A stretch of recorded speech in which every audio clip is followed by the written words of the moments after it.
Travailler avec l'intelligence artificielle fait-il de toi quelqu'un d'intelligent? Je sais pas. Mais il faut être intelligent pour pouvoir travailler avec l'intelligence artificielle. D'après mon ami Zeng Zeng Zeng depuis 1970. L'IA est devenue très importante dans notre société d'aujourd'hui. Et partout où tu passes sur tous les réseaux sociaux, on te parle de booster ta créativité, booster ta productivité avec l'intelligence artificielle. Mais est-ce que c'est aussi simple que ça? Et puis toi là, comment tu utilises l'intelligence artificielle dans ton plan de travail? C'est ce qu'on va voir aujourd'hui dans cette vidéo.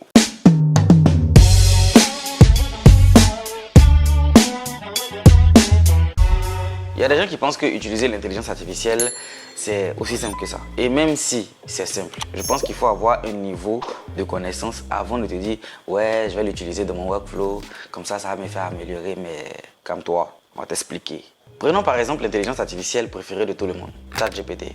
Pour l'utiliser, il faut savoir taper des prompts. Et quand il dit savoir taper des prompts, c'est pas « Bonjour ChatGPT, comment tu vas? J'espère que tu vas bien. » Non.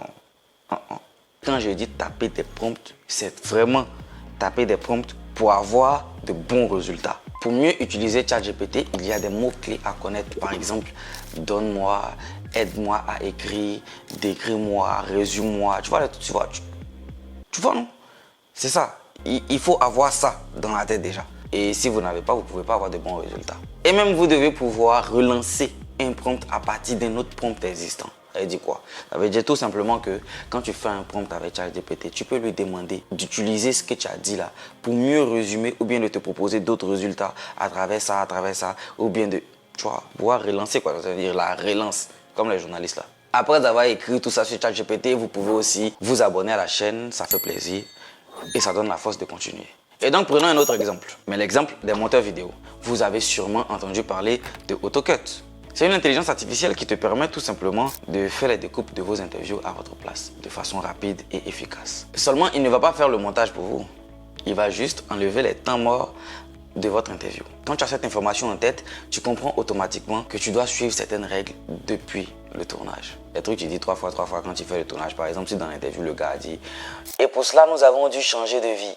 Non, on reprend. Et pour cela, nous avons dû changer de vie. Le nom en reprend, lui, ne va pas calculer ça. Il va juste couper le temps mort qu'il y a eu entre les deux et laisser encore le nom en reprend que tu as dit. Donc, pour mieux le maîtriser, c'est depuis le tournage. Cependant, évitez de penser que ChatGPT est la seule intelligence artificielle que vous avez besoin ou bien que c'est la seule intelligence artificielle qu'il faut connaître. Il existe une panoplie d'intelligence artificielle à découvrir.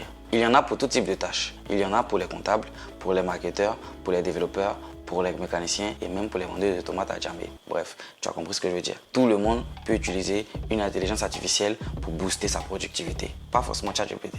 Vous devez être plus intelligent que l'intelligence artificielle, mais aussi, vous pouvez vous abonner à cette chaîne parce que je vais vous montrer des intelligences artificielles qui vont grandement vous aider. Quelle intelligence artificielle utilises-tu dans ton quotidien? Tu mets tout ça dans les commentaires. Quant à moi, je te dis à la prochaine. Prenez soin de vous. Big up. 5, 6, 7, 8. I need your attention.